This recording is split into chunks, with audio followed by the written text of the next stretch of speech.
Bienvenidos a la tercera parte del tema 6, el cual es de equilibrios ácido-base.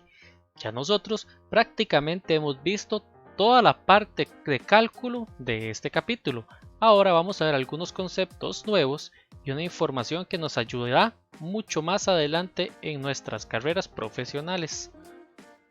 En este momento del desarrollo del capítulo podríamos preguntarnos lo siguiente, ya que hemos visto básicamente lo que es un ácido débil y una base débil a profundidad, podríamos consultarnos cuál será la relación entre la constante ácida de un ácido y la constante básica de su base conjugada, y viceversa. Bueno, para explicar esto lo mejor que podríamos hacer es ver este simple ejercicio. Tenemos este ácido débil, el cual es el ácido fluorhídrico, el cual su reacción de ionización es la que sigue. En contraparte tenemos la de su base conjugada, que es el ion fluoruro, que produce el respectivo ácido conjugado y el grupo OH acá, ¿cierto? Estamos de acuerdo hasta acá, ¿cierto? Entonces, si nosotros tomamos y desarrollamos sus respectivas constantes de equilibrio, nos darían las siguientes. Vemos que en este caso ya descarté el agua por las razones de que es agua líquida y no una disolución. Ahora, ¿qué pasará si nosotros hacemos el producto entre estos dos valores, entre la constante ácida y la constante básica, ¿verdad? Y así podríamos establecer alguna relación, explorar alguna posibilidad de relación entre estas dos constantes. Bueno, si nosotros realizamos esto, ustedes podrían ver que, según lo que aprendimos del capítulo anterior, podemos eliminar este valor con este valor y este valor con este de acá. Entonces pasaría lo que sigue. Entonces, cuando multiplicamos este valor, nos damos cuenta que el producto entre la constante ácida y la constante básica del ácido y su base conjugada, o la base y su ácido conjugado, va a ser Kw. ¿Y recuerdan cuál es el valor de Kw? 1 por 10 a la menos 14. Por ende, lo que podríamos hacer para facilitar, y si ocupamos tal vez no el pH o el pOH, sino los valores de las constantes ácidas y ya conocemos la constante básica de la base conjugada o viceversa, lo que podríamos hacer es lo siguiente. Podríamos simplemente tomar la Ka, aplicarle la función P, hacer lo mismo con la Kb y sumarlas y nos darían 14. Entonces, en ese momento, si ocupáramos saber cuál es el valor de la Kb y tenemos la Ka, simplemente hacemos el pKa, tomamos ese valor, hacemos 14 menos el pKa y tenemos el pKb. Ya después de eso es un simple ejercicio aritmético. En el siguiente cuadro les enseñaré valores de Ka y los valores de su base conjugada de varios casos. Como vemos, en el primer caso tenemos un ácido fuerte. Entonces, como es un ácido fuerte, su Ka es mayor a 1, o sea, es sumamente grande, por lo tanto, la Kb es prácticamente despreciable. En el caso de un ácido débil como el HF, que es como el que vimos acá, si nosotros tomamos esto y lo multiplicamos por esto, nos va a dar 1 por 10 a la menos 14. Ustedes pueden hacer ejercicio en casa para corroborar con cada uno de estos datos donde tenemos el ácido y la base conjugada. Continuando, veremos un nuevo tipo de ácidos y bases, los cuales son los establecidos por Lewis. Lewis, en ese momento de la historia en el que él estaba vivo, comenzó a ver ciertas limitantes del concepto de ácido y base de Bronsted-Lowry, como cuáles, por ejemplo, que es muy limitado, solamente habla de donador de protones o receptor de protones, limitando así muchísimo a las posibilidades de reacciones químicas.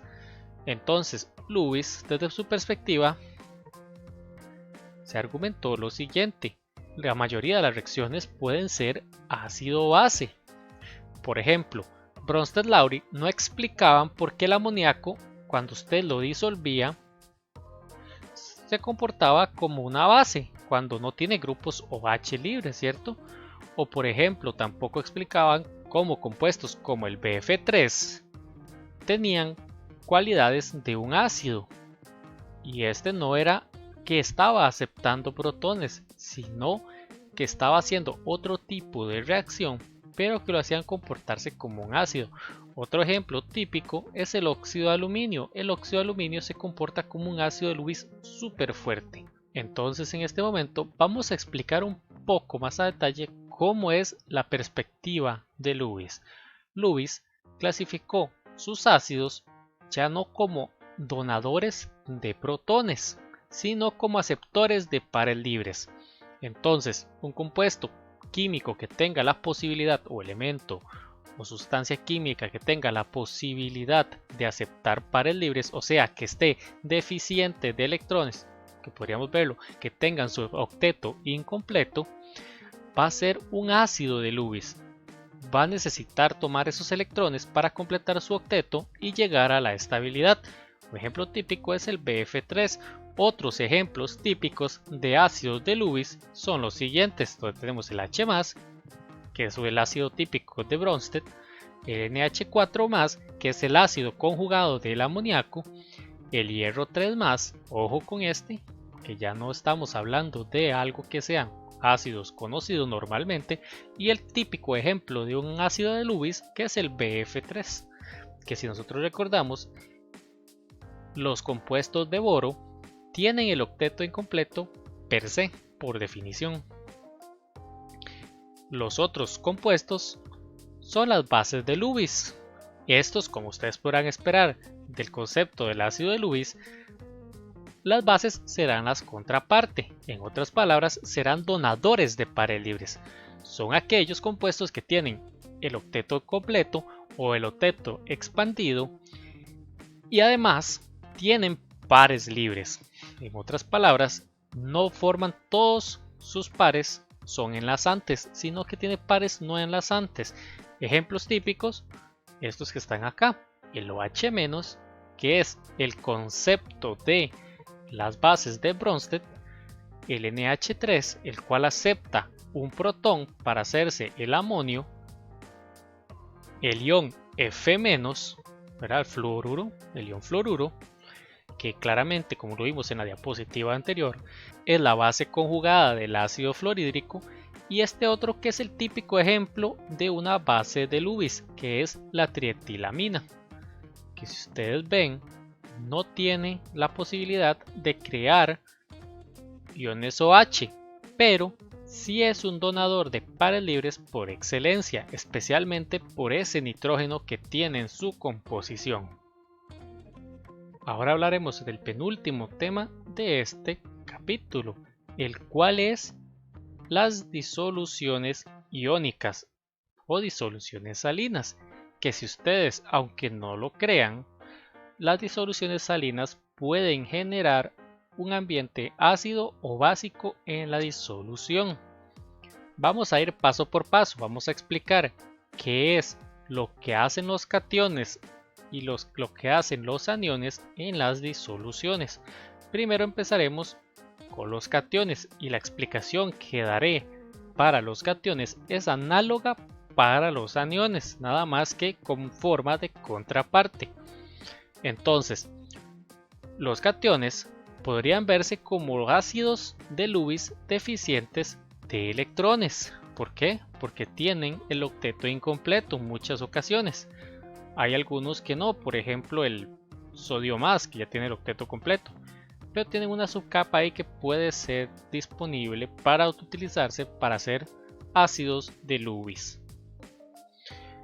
Ellos actúan de la siguiente forma, especialmente cuando usted los agrega en disolución. Un catión con una carga electrostática va a atraer la carga negativa del agua. Entonces va a generar una interacción electrostática relativa a su carga y con esto va a causar un efecto que veremos un poco más adelante, en el cual va a ionizar o hidrolizar el agua. Como ustedes ven de esta imagen, el catión va a atraer el agua, va a succionarle, por así decir, la carga electrostática.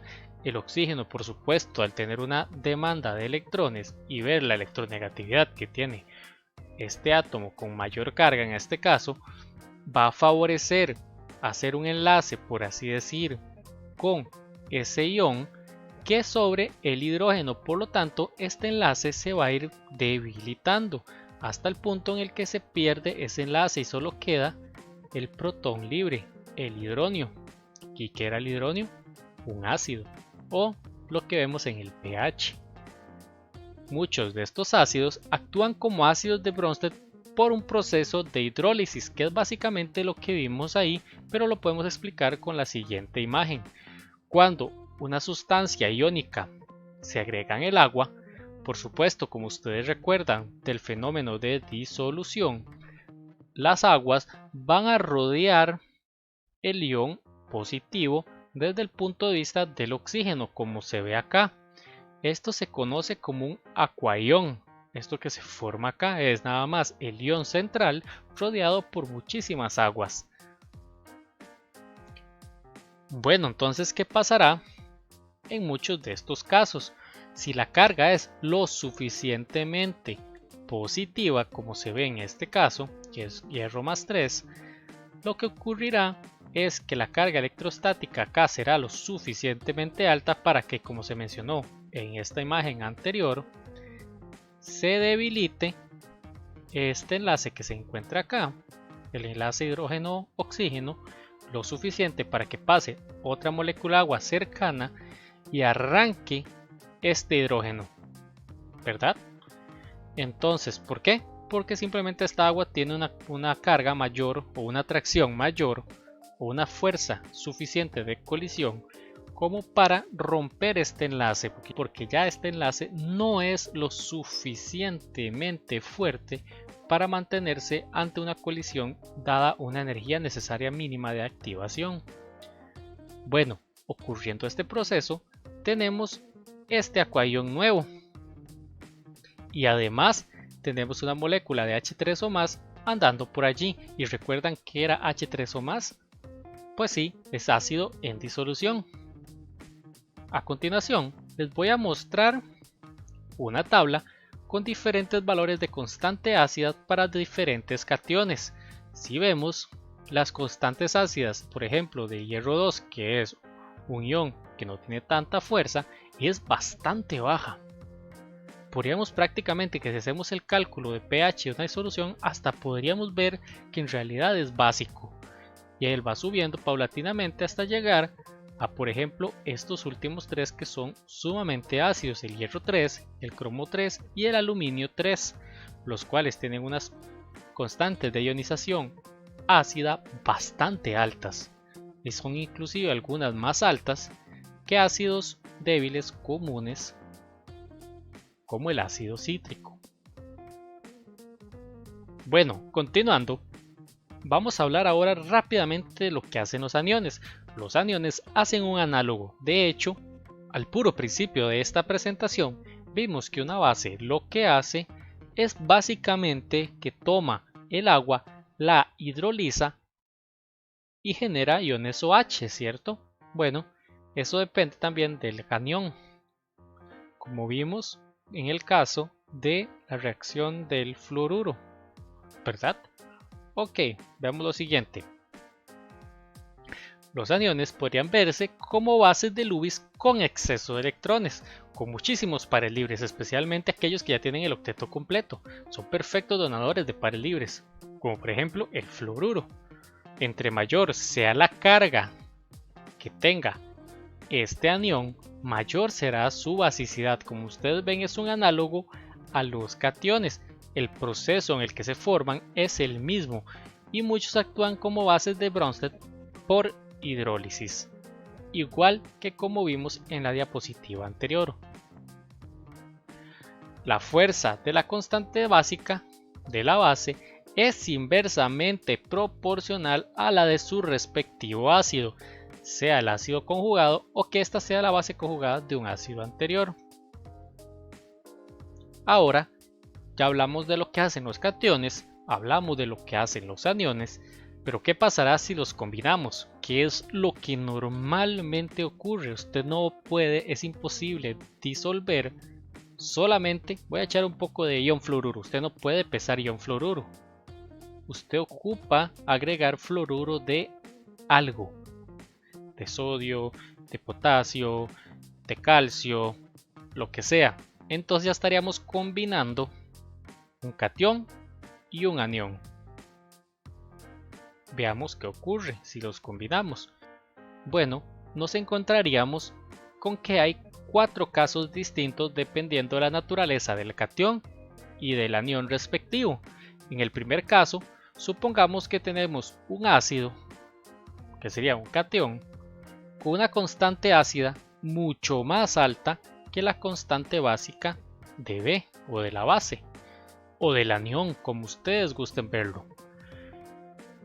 Una constante básica muy baja sería aquella donde es la base conjugada de un ácido fuerte, como por ejemplo el cloruro o el nitrato. En cambio, en este caso podría ser, no sé, por ejemplo el hierro, como vimos anteriormente, o por ejemplo el cromo.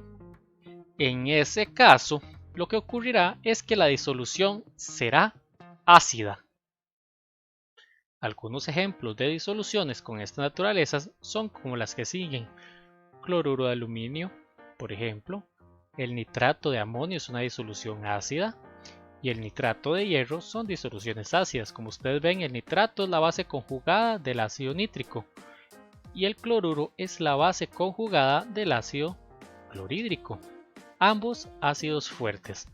Ahora, en el segundo caso, vemos prácticamente la contraparte de lo que vimos anteriormente con el primer caso, donde podemos tener una base o un anión cuya constante básica sea sumamente alta o sumamente diferente a la constante ácida del ácido respectivo o del catión de esta sal. ¿Cuándo podemos obtener un valor de Ka lo suficientemente bajo para despreciarse? Cuando su base conjugada sea una base fuerte, como por ejemplo podría ser la del sodio. ¿Cuál sería la base conjugada del sodio, del ion sodio? El hidróxido de sodio, que es una base fuerte, o el bario, que el hidróxido de bario es una base fuerte, y así sucesivamente. Algunos ejemplos de estos son los que siguen, donde tenemos el fluoruro de rubidio, el hidróxido de rubidio es una base fuerte, el hipoclorito de sodio. Hipoclorito de sodio es lo que se conoce comercialmente como cloro, y el bicarbonato de sodio, lo cual lo usamos muchas veces para aliviarnos las acidez y para inclusive lavar cristalería, ropa y platos. El tercer caso sería cuando tanto las constantes del ácido y de la base, o del catión y el anión, son despreciables. En otras palabras, cuando vienen de ácidos o bases conjugadas fuertes. ¿Cuál podría ser el ejemplo típico? El cloruro de sodio, el nitrato de bario o el perclorato de rubidio, ¿cierto?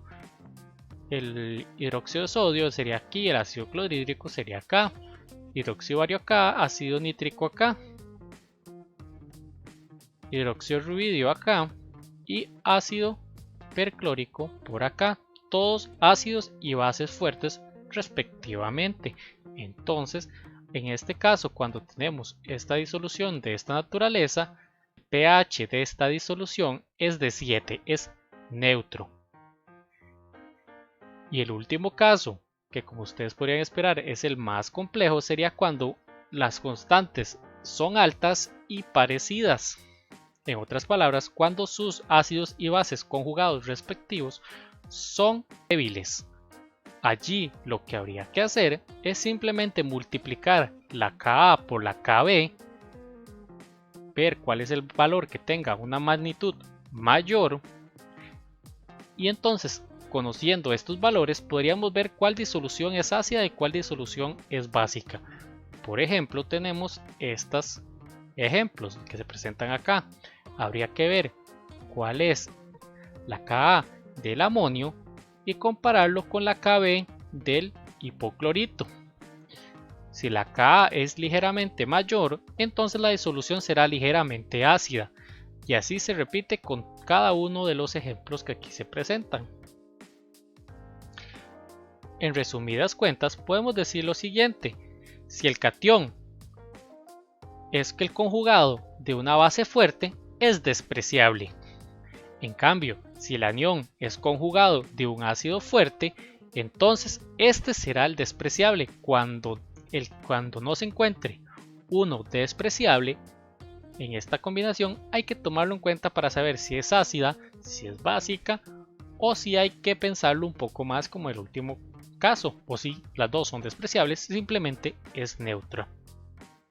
Finalmente, veremos el último tema de este capítulo, el cual es la acidez y la estructura química. Para iniciar esta última diapositiva nos preguntamos lo siguiente: ¿qué diferencia una sustancia neutra de un ácido o una base? Bueno, como ustedes pueden imaginarlo, es la polaridad del enlace. Supongamos que tenemos un ácido típico, que sería de esta naturaleza. Si ustedes han visto, no sé si lo han logrado notar, prácticamente siempre, la naturaleza de este ácido es de la forma que sigue. Esa es la dirección de la polaridad o de la densidad electrónica de la molécula. Por ejemplo, el ácido clorhídrico, pues el cloro le va a succionar todos los electrones al H+, o en el ácido fluorhídrico también va a ocurrir. Entonces, esta succión va a ocasionar que la fuerza del ácido vaya creciendo. Caso contrario es en el de las bases, donde la densidad electrónica va hacia el grupo OH, quitándole todos los electrones a este de acá, ¿cierto? Eso es como la que se ve naturalmente, usualmente, en lo que son ácidos y bases. En ácidos y bases binarios podríamos ver esta tendencia, donde la fuerza ácida va aumentando hacia la derecha y hacia abajo. El ácido fluorhídrico, a pesar de tener una diferencia, una polaridad tan alta, es un ácido débil debido a que la fuerza de ese enlace es demasiado alta, justamente por la gran diferencia de polaridades que hay, además de que la molécula es muy pequeña y se compacta muy bien, entonces cuesta muchísimo romper ese enlace. Pero si no fuera por esto, el ácido fluorhídrico debería ser un ácido increíblemente fuerte. Se debería liberar muy fácilmente ese protón, lo cual no ocurre por obvias razones, pues el flúor es el más electronegativo de todos los átomos. Ahora, en el caso de los oxoaniones, lo que ocurre es una succión de densidad electrónica, como ocurre anteriormente, pero que depende no solamente del átomo en el cual está directamente conectado el hidrógeno, sino que veamos lo siguiente. Si vemos acá este hidrógeno, aquí se ve succionado la carga por este oxígeno y por este cloro, ¿verdad? Este es el ácido hipocloroso. La succión, a pesar de que es relativamente fuerte, no es lo suficiente y es un ácido débil, como vemos en una Ka, un valor de constante disociación ácida. Ya en el ácido cloroso, vemos que la única diferencia que hay es que se incorpora un oxígeno más. Y ya, solamente esa adición de ese oxígeno adicional aumenta la Ka en 6 órdenes de magnitud aproximadamente. ¿Por qué pasa esto? Simplemente porque ya no hay solo un átomo acá que succione densidad electrónica en este lado, sino que ahora hay dos. Está ese oxígeno acá, bueno, también está el cloro por supuesto, y el otro oxígeno por acá. Entonces la succión electrónica se vuelve más alta, y si recordamos, el H+ es un protón, o sea, tiene un electrón ahí que se lo arrebataron y entonces se liberó al medio acuoso. Continuando, vemos que ya el ácido clórico, este que está acá, ya se considera un ácido fuerte, o sea que se ioniza completamente cuando se agregan agua. Simplemente porque ahora ya no son solamente 2 oxígenos, ahora son 3 oxígenos que succionan con más fuerza. A mí me encantan las analogías, como ustedes lo han visto. Entonces podríamos hacer la siguiente analogía. Digamos que estamos jugando este juego de jalar la cuerda. Bueno, aquí este es un hombrecito no muy fuerte, un hombrecito relativamente débil. Ya acá hay un hombrecito, 2 hombrecitos que ya tienen una fuerza considerable. Acá ya son 3, o sea, ya van arrebatándole fácilmente la cuerda. Acá ya ponemos ahí a Jason Momoa y a otra gente a jalar esa cuerda y por supuesto va a arrebatarle completamente la cuerda, que es el análogo a los electrones. Finalmente aquí son 4 gigantones contra 1. Entonces ya ahí el pobre debilucho ya no va a tener la fuerza para sostener la cuerda, o lo que serían en este caso los electrones, ¿cierto? Eso es básicamente lo que hace referencia a la succión de densidad electrónica y la relación que hay la estructura química con la acidez que tenga una sustancia. Finalmente vamos a ver de forma muy rápida los ácidos orgánicos y bases orgánicas, pero muy rápido. ¿Por qué? Pues esto le corresponde a los cursos de orgánica. Como nosotros vemos, primero vamos a empezar con el grupo ácido. Generalmente los ácidos orgánicos son ácidos carboxílicos, como se presenta acá. Si ustedes ven, de buenas a primeras podemos ver que básicamente esto es un análogo a estos gigantones que vimos aquí arriba, ¿verdad? Nada más que con un carbono. Además, tienen un gran beneficio quitarle ese electrón a este hidrógeno. Cuando este hidrógeno se marcha y le quitan este electrón que está acá, esta parte de acá entra en resonancia. Bueno, la palabra resonancia a mí no me gusta tanto. En deslocalización electrónica, que si recordamos de Química General 1, se había dicho que la deslocalización electrónica promueve la estabilidad de la sustancia. Por lo tanto, esto es una cuestión bastante estable que pierda ese electrón. Entonces la molécula va a hacer todo lo posible por perder ese electrón. Ahora, en el grupo amino, que sería ya la típica base orgánica, vemos que ya no tenemos OH ni fluoruros, etc. Esto es un grupo orgánico básico, sencillo, lo más normal que se encuentra para las bases orgánicas. Vemos que el grupo amino lo que tiene es la naturaleza totalmente de una base de Lewis. Acá lo que va a pasar es que va a estar deseando donar esos pares libres. ¿Y quién es alguien sumamente necesitado de pares libres? El H+. Por lo tanto, esto va a actuar como una base de Lewis. Esto es un ácido típico de Bronsted. Esto es una base de Lewis. Por supuesto, aquí nosotros lo ponemos como si fueran dos cosas totalmente diferentes, la base de Lewis y el ácido de Bronsted. Pero si ustedes lo ponen a pensar un rato, los ácidos de Lewis son prácticamente ácidos de Bronsted también. Esta pregunta que les puse allí se las dejo para que ustedes la piensen, lean en el libro. Posiblemente allí encontrarán la respuesta, cómo será la relación acidez y estructura para los ácidos de Lewis. Y con esto hemos terminado el capítulo de equilibrio de ácidos y bases y nos vemos en el último capítulo de equilibrio de este curso. Nos vemos en la próxima.